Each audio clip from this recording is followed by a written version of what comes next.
Hindu. Let's continue. So, in our previous days, we've been talk about like the Andaman and Nicobar project. Okay, our Andaman and Nicobar project. Okay, यहाँ government बोलती है कि Andaman and Nicobar which is our country's union territory. हमारे पास currently we have 28 states, ठीक है, और 8 union territories है. हाउ टू लर्न 28 बस स्टेट याद रखना है और लास्ट का 8 को do repeat it. Okay, so government call like यहाँ एक प्रोजेक्ट इम्प्लीमेंट होगा. सो निकोबार स्कीमा कमर्शियल एंटरप्राइज. सो अभी हर चीज़ को यहाँ पे कमर्शियलाइज करने की बात की जा रही है, ठीक है. तो यहाँ पे कमर्शियलाइज करने की बात की जा रही है which is not good for country's tribal area. Course if I just talk about, so our Andaman and Nicobar is the location where we see is the our sentinels tribes, okay, and different kind of the tribes. If any kind of the project and any kind of the land belong to the tribal people converted into the commercial project and activity, so what would be the consequences? The tribal people's displacement, okay, the losses to their tribal lands and kind of the things. And the interesting thing to know about our government trying to solve that particular land which belong to the tribal people in a very chunks of the comparison with a very chunks of the rupees. मतलब एक आज के time में एक land का कितना value होता है, लेकिन गवर्नमेंट उसको due to the project implementation उसको बहुत ही कम पैसे में, मतलब जो एक्चुअल प्राइस मतलब बिलोंग करता है, ठीक है, for the bit of that particular land, तो उस चीज़ के लिए गवर्नमेंट बहुत कम अफोर्ड करी. चलो ठीक है, वो तो ठीक है. फिर आप पर्टिकुलर ट्राइब को जो कि PVT जिसमें आ रही है, ठीक है, आप किसी लोकेशन जो कि ट्राइबल एरिया के बारे में मैं बताऊँगा everyone. So tribal areas are the location where the tribes is the autonomy. मतलब वहाँ रूल्स रेगुलेशन जो भी बनाएंगे वहाँ वहीं के ट्राइबल पीपल बनाएंगे, ना कि कोई गवर्नमेंट, ठीक है. सो कांग्रेस के MP Jairam Ramesh has rejected defence minister Rajnath Singh contention. Rajnath Singh our country's defence minister, ठीक है, तो इनका जो कंटेंशन था उसको यहाँ पर रिजेक्ट करने की बात की है. वाई आर कांग्रेस के एक MP है जयराम रमेश, ठीक है. बात करते हैं कि जो ग्रेट निकोबार का आइलैंड है, project is a strategically vital national initiative. ये एक नेशनल लेवल पर इनिशिएटिव है. You can't take the decision alone. He said it is most fundamentally a commercial enterprise for the which a strategic rationale is being invented. So we have to think about like strategic rationality. Okay, so that is why it is important. Next, again over the screen, guys, you are seeing the Dharmendra Pradhan, our former union education minister, who's been resigned within 6 hours. यहाँ पे प्रहलाद जोशी जो है new union education minister बन के निकाल आते हैं. सो Abhijeet Dipke who's known as the CJF's founder, ठीक है, cockroach Janta party founder, and we seen like the. So उन्होंने बोला वी हैव डन, मतलब हमने इस चीज़ को कर दिखाया. ये एक बहुत ही पॉजिटिव मूवमेंट निकल के आया एज अ कंट्री के लिए, तो बहुत अच्छी बात है. अब गवर्नमेंट सोलेली कुछ डिसीजन नहीं लेगी, मतलब अब जो भी होगा यूथ को कंसिडर किया जाएगा. सो NTI इन सभी के ऊपर क्वेश्चन मार्क लगने लगे हैं, ठीक है. So this is a signal to farmers, labourers, तो किसान भी हैं, लेबरर्स भी हैं, poor people to stand up to the oppressive government की. अब चाहे फार्मर हो, चाहे हमारी लेबर हो, चाहे हमारे गरीब लोग हो, अब जो भी गवर्नमेंट ऑपरेसिव एक्टिविटी करेगी हम उसके खिलाफ आवाज़ उठाएंगे. And it is also said by the Rahul Gandhi. So numbers of leader of opposition, as the leader of oppositions, as we know, Rahul Gandhi from the Congress party, but different opposition parties are there in our both of the houses. One is the Lok Sabha and also as well as in the Rajya Sabha. Everybody, अब मुझे बार बार ये तो नहीं बताना पड़ेगा कि our parliament has 3 parts, लोक सभा, राज्य सभा एंड प्रेसिडेंट, ठीक है. बिल की प्रोसेस क्या होती है, again let me tell you. So bill what happen, कोई चीज़ एक्ट में कन्वर्ट करानी है तो पहले बिल आएगा, बिल लोकसभा में जाएगा, देन राज्यसभा में जाएगा, और प्रेसिडेंट अगर उसको कंसीडर कर दे so it would consider as a act, ठीक है. अब अगर कोई बिल पहले राज्यसभा में जाता है तो उसको लोकसभा में पास होना पड़ेगा और देन प्रेसिडेंट के पास ये जाएगा, तब कोई बिल एक्ट बन जाता है. आपसे पहले पूछ ले, suppose if UPSC is gonna to set their mind in transformative manner and could be ask like first act comes or will, may be any examiner can set these kind of the question to like to wash our mind and to trigger our mind. So what would be the result? Like we have to be very crystal clear about like the both of them. पहले bill आएगा, then वो था उसमें पास होगा और president के Saint से वो एक्ट बनता है, मतलब पहले एक्ट नहीं बनता है. Okay, so now look at there, Maharashtra TET paper leak accused aid held from Bihar. अब देखा जैसे ही सीजेपी का प्रोटेस्ट प्रूव हुआ पॉजिटिव रिजल्ट्स के साथ में, अब जगह जगह जो भी धांधलियाँ हो रही हैं वो सब बैन कर दी जाएंगी। मतलब देखो ना, अब लोग कंसिडर कर रहे हैं, not only it was in our NCT our country's capital, it was only implemented throughout the country. Numbers of the state like Maharashtra, Bihar, who has our cockroaches, our youth, our labours and the farmers and also the parents of the students also took the part in this particular positive CJP's protest at their own span. Okay, so Maharashtra में भी जो teacher eligibility test TET का full form होता है, TET का full form है भाई साहब, तुम्हें टीचर बनना है तो तुम्हें टेट देना पड़ेगा, ठीक है। तो वहाँ पे न्यूज़ ये है कि महाराष्ट्र का टेट पेपर लीक हुआ, अक्यूज जो थे उनको and aid held from Bihar. तो ये कहाँ से लिए गए? बिहार से। मतलब अब जहाँ भी होगा Aadhaar based initiative on kind of the, तो डिफरेंट चीज़ें हैं। यहाँ पे अक्यूज़ हमें दिख रहे हैं, इन लोगों ने पेपर लीक करने की कोशिश की और इनको दबोच लिया गया है, ठीक है। चलो ये आर्टिकल तो कल का था, but let me again brief about it. So USA's new 10% tariff will not affect 45% of export its centre means हमारी यूनियन गवर्नमेंट, जी। सो यूएस ने पहले 10% टैरिफ हमारे ऊपर लगाया, लेकिन ये अफेक्ट नहीं करेगी हमारे 40% ऑफ जो गुड्स हमारे जा रहे हैं, मतलब हम एक्सपोर्ट कर रहे हैं टू दी यूएसए, मतलब यूनाइटेड स्टेट ऑफ अमेरिका। मतलब 45% ऐसे सामान जो हम भेज रहे हैं यूएसए को वो एक्सक्लूड रहेंगे। तो जो 10% टैरिफ रहेगा वो 45% जो हम यहाँ से भेजेंगे यूएसए में, वट एवर द थिंग्स जो कि ट्रेड में हम भेज रहे थे, वो सारी चीज़ें एक्सक्लूडेड रहेंगी, ठीक है। तो ये इसलिए ये यूनियन गवर्नमेंट का एक मतलब कहना है। तो ओवर द स्क्रीन हम देख सकते हैं US 10% tariff are lower than 12.5%। पहली बात तो 12.5% से लो है 10% टैरिफ, ठीक है। टैरिफ आर ऑन 60 कंट्रीज, 60 ऐसे देश हैं जिन पर टैरिफ लगाया है यूएस ने। Says have failed to stop the import of goods by using force labour. ये फोर्स लेबर के रिगार्डिंग मुद्दा निकला है, ठीक है। तो यूएसए ने उठाया 60 कंट्रीज़ को, 60 countries including our India too. India is also included in that and also implemented tariffs. But ये बोला है कि 45% जो भारत से चीज़ें जा रही हैं, हमारे पर्टिकुलर हमारी कंट्री से जा रही हैं, उनको एक्सक्लूड किया जाएगा with respect of the implementation of the tariff. Tariff क्या होता है एवरीवन? रुको, let me brief about it. Tariff में सपोज ये भोला राम है, इसने बनाई हमारी जो है हमारी हल्दी बनाई है ना, हमारी टर्मरिक मीन्स टर्मरिक। सो होगा क्या, इसने जब ये जो भी है फार्म से इसने ग्रो की, फिर ये फैक्ट्री तक पहुंची, अब फैक्ट्री तक पहुंची तो अब इसको हम इम्पोर्ट मतलब एक्सपोर्ट कर सकते हैं, मतलब भेज सकते हैं, हमारे लिए तो यूज़ हो जाएगी। उसके अलावा हमें भेजना है तो हम इसको एक्सपोर्ट कर देंगे दूसरी कंट्री को। सपोज इट्स आर यूएसए और it's our Indian kind of, मैं हल्का सा बना रही हूँ, USA and it's our India. So what happen कि जब ये यूएसए को जाएगी वो हल्दी या वो टर्मरिक, सो टर्मरिक हेडक्वार्टर तेलंगाना निज़ामाबाद में लोकेटेड है, तो ये याद रखना है। और मखाना बोर्ड जो है उसका हेडक्वार्टर जो है बिहार में है, तो वो भी हमें याद रखना है, ठीक है।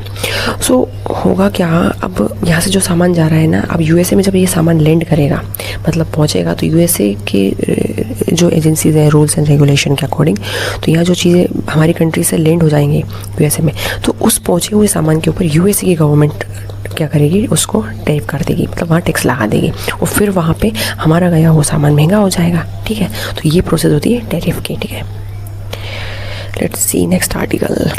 सो एवरीबडी, अब हम देखते हैं कि वेस्ट बंगाल की जो गवर्नमेंट है ना, उन्होंने 28 पेंडिंग जो थे सीएजी की जो रिपोर्ट जाती है, सीएजी मतलब क्या, controller auditor in general report, ये एक कॉन्स्टिट्यूशनल पोस्ट है एवरीबडी। कॉन्स्टिट्यूशन में सीएजी के बारे में बात की जाती है कि तुम्हें क्या करना पड़ेगा, रिपोर्ट करना पड़ेगा, आपको ऑडिट करना पड़ेगा जो भी अमाउंट आ रहा है गवर्नमेंट स्कीम के लिए जो भी इंप्लीमेंट हो रहा है, और डिफरेंट स्टेट को सेंटर के थ्रू अलोकेट किया जाता है। तो वेस्ट बंगाल में हमें पता है टीएमसी की पार्टी है, मतलब पहले टीएमसी से ममता बनर्जी थी, है ना, और सायोनी घोष जो वहाँ की एक एमपी रही, उनको लेके भी बहुत मीम्स बने हैं। तो अभी तो बीजेपी गवर्नमेंट है, यहाँ पे इलेक्टेड होकर भारतीय जनता पार्टी आ गई है, और इससे जो सीएम बने हैं उनका क्या नाम है, you will guys let me know in the comment section. तो सीएजी की रिपोर्ट रखी कि वेस्ट बंगाल गवर्नमेंट ने जो भी पेंडिंग किए हुए काम थे, तो अभी टेबल किया 28 पेंडिंग सीएजी की reports, plan session to put lens on Trinamool rules की। तृणमूल ने जब रूल किया तो यहाँ पे कौन कौन सी ऐसी चीज़ें हैं, कितने पेंडिंग बिल से रिपोर्ट से जो पेंडिंग पड़ी हुई है, तो अब इन सभी को कंसीडर किया जाएगा। Let's read about this particular portion, ठीक है।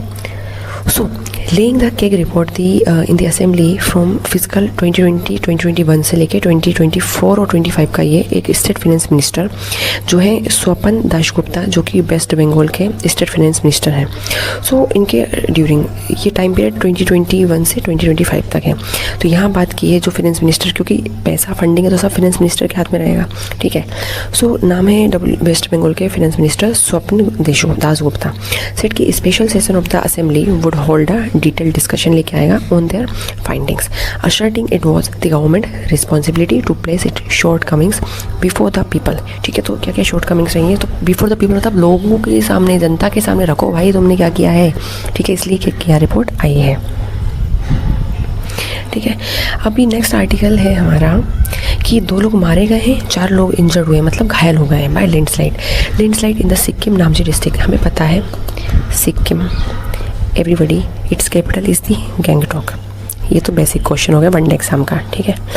अब यहाँ लैंडस्लाइड होती है, लैंडस्लाइड मतलब होता है एक बड़ा part of the land, suppose that these are the hill area, और ये कुछ भी ड्यू टू द एंथ्रोपोजेनिक या नेचुरल एक्टिविटी के रिगार्डिंग यहाँ लैंड का टुकड़ा नीचे आके धंस जाए और गिर जाएगा। तो लैंडस्लाइड होना मतलब ज़मीन का कुछ हिस्सा, लैंड का कुछ पार्ट जो नीचे आके स्लाइड होने लगा है, स्लिप होने लगा, गिरने लगा है। तो सिक्किम का एक नामची डिस्ट्रिक्ट है, वहाँ लैंडस्लाइड हुई, ठीक है।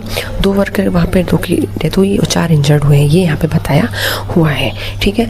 एंथ्रोपोजेनिक और नेचुरल एक्टिविटी में मैंने डिफरेंस बताया है कि एंथ्रोपोजेनिक मतलब अगर कोई ऐसी नेचर का या कुछ भी ऐसी डिफ़िकल्टीज या कैलेमिटी आ रही है जो जिसमें ह्यूमन का इंटरफेरेंस है, तो वो anthropogenic, some people code like anthropogenic. लेकिन अगर नेचर की वजह से हो रही तो वो नेचुरल होता है। ये तो बेसिक डिफरेंस है नेचुरल और एंथ्रोपोजेनिक एक्टिविटी की वजह से जो हजार्ड्स होती हैं, जो डिजास्टर्स होते हैं, जो लॉसेस होते हैं, ठीक है। अब एवरीवन मैं आपको एक टर्म बताती हूँ, बुलडोजर जस्टिस। यहाँ बुलडोजर वर्सेस बुक्स क्यों लिखा है, एक्चुअली बहुत हैपन कि सपोज दैट दिस इज़ अ कलाराम, ठीक है, मैं नाम बड़े अच्छे लेके आती हूँ, कलाराम, भोलाराम काइंड ऑफ। इससे कोई क्राइम कमिट हो गया, इसने कोई क्राइम कर दिया, इसको पनिशमेंट करने के लिए, ठीक है, for the punishment of this particular Kalaram. तो क्या होगा कि एक बुलडोजर आएगी, मतलब जेसीबी मैसीबी आएगी और इसके घर को, इसके ऊपर एज अ पनिशमेंट इसके घर को पूरे को फॉल डाउन कर देगी, मतलब गिरा देगी। अब सोचो, गलती की कलाराम ने, इसकी पनिशमेंट, इसकी पूरी फैमिली, उसमें बच्चे भी होंगे, बच्चों की डेथ होगी, बड़े बूढ़े बुजुर्ग होंगे, मतलब एल्डरली पीपल होंगे, उनके साथ इंजस्टिस होगा। पीपल जो पढ़ रहे होंगे उनकी पढ़ाई मतलब पूरी डिसमेंटल हो जाएगी। तो बहुत सारी, मतलब गलती कर रहा है एक और पनिशमेंट मिल रही है सबको। तो ये होता था बुलडोजर जस्टिस, मतलब तुमने गलती की, पनिशमेंट में तुम्हें क्या मिला, बुलडोजर चला दी, तुम्हें पनिशमेंट दी, तो ये उस इंडिविजुअल साथ जिसके साथ गलत हुआ उसको जस्टिस मिल गया। लेकिन यहाँ पे बुलडोजर वर्सेस बुक्स की बात की है। सो अब मुद्दा ये है कि कुछ स्टूडेंट्स हैं वो प्रोटेस्ट कर रहे हैं in front of the Mohammad Ali Jauhar university के गेट के यहाँ पे।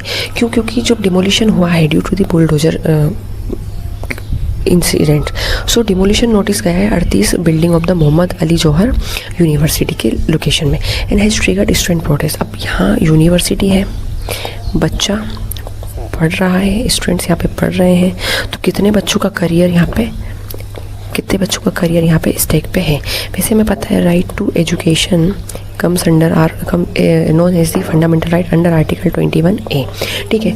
बच्चों का राइट है भाई साहब, तो उनसे उनकी रोजी रोटी छीन रहे हो, एजुकेशन छीन रहे हो, इनकी रोजी रोटी टिकी है, तो राइट टू जो लाइफ है हमारा, वो हमारा आर्टिकल 21 वायलेट हो रहा है। Article 14 of Indian constitution right to equality यहाँ पे वायलेट हो रही है ना। तो इसलिए यहाँ पे ये लोग प्रोटेस्ट कर रहे हैं। तो ये होता है बुलडोजर जस्टिस, ठीक है। नेक्स्ट हमारा स्टोन एंड स्पिरिट सेक्शन, थोड़ा कल्चर के बारे में बात करते हैं। तो ये हमारी कौन सी भरतनाट्यम के लिए हुई है या ये कौन से क्लासिकल डांस का ड्रेसअप होता है guys, let me know in the comment section. But आज आर्टिकल ये कह रहा है कि आर्टिस्ट जो है ये परफॉर्म करेंगे ट्रेडिशनल जो डांस है एट दी उंडावल्ली केव, जो कि गंटूर डिस्ट्रिक्ट में, और गंटूर जो है ये डिस्ट्रिक्ट है एक हमारा आंध्र प्रदेश को कब तेलंगाना से सेपरेट किया था, here guys let me know in the comment section. Andhra Pradesh की कैपिटल क्या है, let me know again in the comment section. तो यहाँ हमारे आर्ट एंड कल्चर के बारे में बात की है कि गुंटूर डिस्ट्रिक्ट है हमारा आंध्र प्रदेश में, वहाँ पे तेलुगु महोत्सव हो रहा है और रीजन के रिच कल्चरल हेरिटेज को ये लोग मतलब बताएंगे, डिपिक्ट करेंगे, रिफ्लेक्ट करेंगे।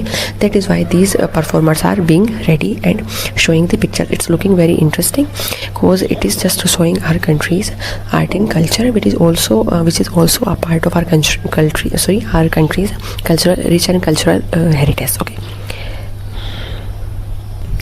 आप एक आपने नमो दीदी करके प्रोग्राम कुछ सुना है क्या? नमो दीदी ये काइंड ऑफ, सो ये विमेंस को एम्पावर करने के लिए गवर्नमेंट इनिशिएटिव लेकर आती रहती है ना, विमेंस एम्पावरमेंट, है ना। सो यहाँ पे क्या हो रहा है, देखो आज हर चीज़ एआई के आ जाने से कितनी चीज़ें, एआई मतलब जो आर्टिफिशियल इंटेलिजेंस होता है, जिन्हें नहीं पता, या some of you guys also may be aware about it, so but I am taking you all as a beginner at the very beginner, मतलब beginner as a beginner steps. So यहाँ पे tea leaves हैं जिनको ले जाने के लिए flight का यूज़ किया जा रहा है from the field to the factory, मतलब कोई भी चीज़ फार्म में लग रही है, खेत में लग रही है, तो ये फील्ड हो गया। अब यहाँ से ले जाएंगे, लेबर लगेंगे बीच में, है ना, लेबर लगेंगे, तो लेबर को काम मिला तो इनके लिए एम्प्लॉयमेंट जनरेट हो गई, फिर इनको प्रोसेस किया फैक्ट्री, तो इनको फिर फैक्ट्री में लेकर प्रोसेस किया। तो यहाँ यही बताया कि एआई आज कितना एडवांस हो गया है कि tea leaves take flight from fields to factories as a Munnar farm uses drone, मतलब ड्रोन का यूज़ करके यहाँ पे जो टी लीव्स हैं, टी की जो लीव्स हैं, इनको ले जाया जा रहा है इस ड्रोन की हेल्प से पर्टिकुलर फील्ड से फार्म तक, ठीक है। So it's a good initiative. अब थोड़ा मैं यहाँ बताती हूँ। For the trial phase we used bags weighing 12 kilogram. Trial जब किया था तो 12 kg के बैग्स यूज़ किए, ठीक है।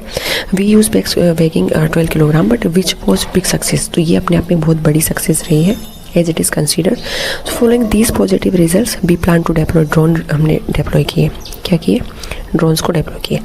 सो following these positive results we plan to deploy drones and with a carrying capacity of 40 to 50 kilogram at least लेके जाना चाहिए, कितना 40 to 50 kg तो एटलीस्ट लेके जाना ही चाहिए। सो ये यहाँ पे मेंशन किया है। The drones can carry the load 5 to 10 kilogram, mister George said. और ये यहाँ के मिनिस्टर ये जो भी हैं, तो उन्होंने बोला कि 5 to 10 kg भी ये ड्रोन कैरी कर सकते हैं। तो मतलब इनिशियल में 12 ट्राई किया, फिर 40 to 50 ले जा सकते हैं। कैसे ड्रोन हमारे फार्म से फैक्ट्री तक चीज़ों को डिलीवर करें, तो एआई का एक बहुत बड़ा पॉजिटिव रिजल्ट देखने को मिला। Everything has a two side, every coin is two side, तो बेनिफिट्स भी हैं तो लॉसेस भी हैं। तो याद रखना, एआई का यूज़ करके हम बहुत फील्ड, एजुकेशन हुआ, डिफेंस हुआ, हेल्थ सेक्टर, टूरिज्म, हर चीज़ में हम लोग अच्छा कर रहे हैं, ब्रिलियंस से अचीव कर रहे हैं। But on the other hand, ठीक है, इसके हमारे कई लूपहोल्स भी हैं, तो उन्हें भी हमें कंसिडर करके चलना चाहिए, ठीक है। एवरीबडी, किसी ने मेरा बेसिक स्ट्रक्चर वाला जो मैंने जजमेंट के ऊपर जो एक लेक्चर लिया था, आई थिंक वो मेरी प्लेलिस्ट में मिल जाएगा if you are some of our new at my platform. उसमें मैंने बात की है कि सपोज दैट ये आपका कोई पर्टिकुलर घर है, जया एक लड़की है, उसका घर है, उसके पेरेंट ने इसको बना दिया, ठीक है। उसके पेरेंट ने फिर जब जया ने पढ़ाई की तो ये एजुकेटेड हुई तो इसने जॉब ली। अब इसने बोला कि इसको हम थोड़ा रेजुविनेट करते हैं, ना, थोड़ा रेजुविनेट इसको करते हैं।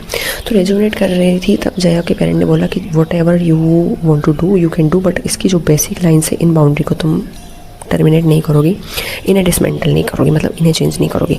तुम्हें करना है तो यहाँ किचन बनाओ, किचन को यहाँ शिफ्ट कर, किचन को यहाँ से इस रूम में शिफ्ट कर दो, इस रूम को हॉल में और लेट बाथ अटैच में इसको शिफ्ट कर दो, यहाँ से तुम स्टेयर केसेस रख दो, चाहे बैक साइड से रख दो। You can do whatever you want, but you can do some and any kind of change in the basic boundaries of this particular house. यही बेसिक स्ट्रक्चर है। Parliament can change anything in our constitution by the use of article 368, but इसके भी कुछ exceptions हैं, ठीक है। तो यहाँ ऐसा ही कुछ होता है। आरएसएस और बीजेपी जो है वो टारगेट करने की कोशिश कर रही हैं basic structure of constitution. CJP ने जब प्रोटेस्ट किया ना, तो ये पॉजिटिव प्रूव हुआ, क्योंकि union education minister Dharmendra Pradhan ने रिज़ाइन कर दिया, ठीक है। गवर्नमेंट को यहाँ पे इंडिया के यूथ ने बता दिया कि हम किस लेवल पे हम चाहे तो, क्योंकि कंट्री की गवर्नमेंट वो है, हम लोगों से ही हैं, okay. We are as a youth and as a poor people as a farmer, we are the part of our country, democracy too. तो अब आप इस मिथ में मत रहना। तो आरएसएस एंड बीजेपी टारगेट कर रही है कि बेसिक स्ट्रक्चर को चेंज कर दें, और ये गवर्नमेंट करेगी। तो कॉन्स्टिट्यूशन, सुप्रीम कोर्ट ने बोला था कि 1973 का बेसिक स्ट्रक्चर का केस आता है कि तुम कुछ भी इसके कॉन्स्टिट्यूशन के बेसिक फंडामेंटल चेंज नहीं कर सकते। अंदर चाहो तो तुम अमेंडमेंट करके कुछ न्यू ऐड कर सकते हो, by the use of the amendment you can also remove some of the thing, but आप बेसिक स्ट्रक्चर को नहीं वायलेट कर सकते। तो यही बस है। तो यहाँ पे द हिंदू के एडिटर ये जो भी हैं हिंदू ग्रुप से डायरेक्टर एन राम सर, ये यही बोल रहे हैं कि सीजेपी ने आज गवर्नमेंट को बता दिया है कि आप बेसिक चीज़ों को, मतलब हम किस लेवल पे अपनी बात मनवाने पे आ जाए तो मनवा सकते हैं। तो यहाँ पे इन्होंने बोला कि आरएसएस जो कि राष्ट्रीय स्वयंसेवक संघ है, बीजेपी लेड जो यूनियन गवर्नमेंट है, ये टारगेट करने की कोशिश करें कि हम बेसिक स्ट्रक्चर चेंज कर दें। बेसिक स्ट्रक्चर चेंज करोगे तो जो कॉन्स्टिट्यूशन में अभी है, जो फंडामेंटल राइट जैसे right to protest under 19(1)(a) के अंडर है, तो उसे चेंज कर सकते हैं। तो इन लोगों को अब लग रहा है कि अगर हम इसको ही चेंज कर दें तो how to the people would come across and come in front all of us and how could they protest. So इसलिए इन्होंने यहाँ के जो हिंदू ग्रुप के जो भी डायरेक्टर हैं एन राम ने बताया, लेकिन अब सीजेपी ने एक अच्छा तमाचा गवर्नमेंट के मुंह पे मार दिया है। Different leader of opposition also came before the public and also join the hand. It was like a good initiative. I would and I'll definitely appreciate for it. So everybody, again कुछ article repetitively है. I don't think so to bring this session to lengthy space. So for more update, stay tuned with me. Thank you so much.